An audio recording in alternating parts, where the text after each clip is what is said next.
En la década de 1970, Estados Unidos enfrentó tres grandes olas de inflación, que alcanzaron hasta el 15%. Cada ola provocó una importante caída del mercado de valores y las acciones estadounidenses cayeron más del 20% en cada episodio. Si avanzamos hasta el día de hoy, la inflación vuelve a ser una preocupación. Acabamos de ver el mayor pico de inflación desde la década de los 70, que provocó una caída del 25% en las acciones en 2022. Y ahora, con las políticas propuestas por la administración Trump, algunos economistas advirtieron que esta podría ser solo la primera ola de un ciclo inflacionario que podría seguir el mismo camino peligroso que la década de 1970. De hecho, el Fondo Monetario Internacional, o FMI para abreviar, ha estado haciendo sonar las alarmas. Dicen que las políticas de Trump, como aranceles más altos y reglas de inmigración más estrictas, podrían reavivar la inflación. Si los aranceles aumentan, los bienes importados se vuelven más caros y es poco probable que las empresas absorban esos costos por sí mismas. En cambio, es más probable que los transmitan a los consumidores. Y si las leyes de inmigración se endurecen, eso podría significar menos trabajadores, lo que puede provocar escasez de mano de obra y obligar a las empresas a aumentar los salarios para atraer talento. Por lo tanto, mayores costos empresariales, mayores salarios y al final, mayor inflación. Pero podría ser que el FMI se esté centrando demasiado en las políticas de Donald Trump y no lo suficiente en lo que está haciendo la Reserva Federal, el Banco Central de Estados Unidos. La Reserva Federal tiene una enorme influencia sobre la inflación y hoy está haciendo algo bastante diferente de lo que hizo en los episodios inflacionarios pasados. Tomemos como ejemplo el principio de la década de los 70, un periodo bien conocido por sus altos niveles de inflación. En aquel entonces, la Reserva Federal comenzó a aumentar la tasa de los fondos federales de manera bastante agresiva, cuando vio que la inflación comenzaba a aumentar entre el 72 y el 74, pasando de alrededor del 2% a más del 12%. Pero una vez que la inflación mostró signos de desaceleración, la Reserva Federal comenzó a recortar las tasas con bastante rapidez. De hecho, a lo largo del 75 y 76, la Reserva Federal mantuvo las tasas por debajo de la tasa de inflación. Muchos académicos creen que esta fue la causa última de la devastadora ola inflacionaria que siguió y que hizo que la inflación retrocediera hasta el 18%.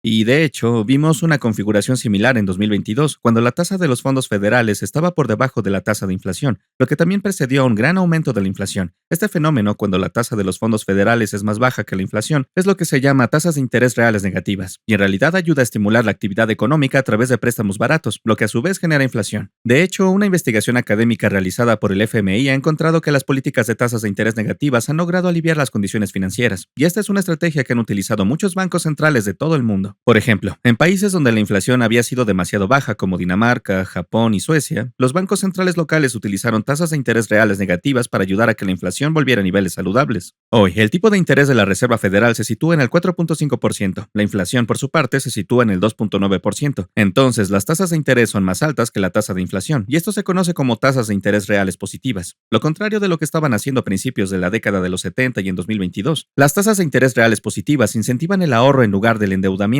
Esto enfría la economía y normalmente reduce la inflación, y hemos visto que esta estrategia ha funcionado antes. Paul Volcker, que fue presidente de la Reserva Federal durante la alta inflación de los 70, adoptó una política de tipos de interés reales positivos, insistiendo en mantener el tipo de interés de la Reserva Federal por encima de la tasa de inflación. Podemos verlo mirando un gráfico de la tasa de los fondos federales frente a la inflación. De hecho, mantuvo las tasas de interés por encima de la inflación durante todo el periodo en el que fue presidente de la Reserva Federal, y eso permitió que la inflación volviera a bajar constantemente. Esto contrastaba mucho con la política monetaria de principios de los años 70. Como se mencionó anteriormente, las bajas tasas de interés de entonces prepararon el escenario para niveles más altos de inflación. La política monetaria actual se parece más a la de Paul Volcker que a la de principios de los años 70. Entonces, incluso si el FMI tiene razón en cuanto a que las políticas de Trump son inflacionarias, parece que la Reserva Federal está en una buena posición para gestionar este riesgo. Con tasas de interés reales positivas hoy en día, podría ser que la Reserva Federal todavía esté ejerciendo presión a la baja sobre la inflación. Y una de las señales de esta presión a la baja sobre la inflación se puede ver a través del mercado inmobiliario. La vivienda, por supuesto, juega un papel importante en la inflación. Si desglosamos los diferentes componentes que componen las cifras de inflación del gobierno, vemos que la vivienda por sí sola representa alrededor del 45% del índice de precios al consumidor, IPC, lo que la convierte en el componente individual más grande de los datos de inflación por un amplio margen. Y eso tiene sentido porque la vivienda es uno de los mayores gastos de la mayoría de los hogares. Cuando los precios de las viviendas y los alquileres aumentan, esto afecta directamente a los patrones de gasto de la mayoría de las personas. Tras la pandemia en 2020, los precios de las viviendas aumentaron sustancialmente, lo que contribuyó a los niveles más altos de inflación. Pero desde el segundo trimestre del 2022, cuando las tasas de interés reales pasaron a ser positivas, el mercado inmobiliario se ha enfriado significativamente. De hecho, los precios medios de las viviendas han estado bajando durante el último año, lo que indica una presión a la baja sobre la inflación. Y no son solo los precios de las viviendas los que que se han estado enfriando, incluso los precios de los alquileres han ido bajando, como podemos ver en este gráfico que muestra los datos de la Reserva Federal de Cleveland sobre los precios de alquiler para nuevos inquilinos. Esta métrica rastrea cuánto cobran los propietarios a las personas por los contratos de alquiler recién firmados, y en este momento se ha estado contrayendo a niveles observados durante la crisis financiera. De hecho, si le sumamos los datos oficiales de inflación de los alquileres, podemos ver que estos datos de los nuevos inquilinos predicen la inflación de los alquileres del IPC en aproximadamente 9 meses, y la contracción actual de los datos sobre alquileres de nuevos inquilinos apunta a una nueva caída de la inflación de los alquileres. De nuevo, mostrando signos de inflación a la baja, tal como lo han estado haciendo los precios de las viviendas. Entonces, aunque las políticas de Trump tendrán un gran impacto en la economía, los inversores no deberían subestimar el potencial de la Reserva Federal de afectar también la inflación. En capital.com te seguiremos informando. Muchas gracias por mirar.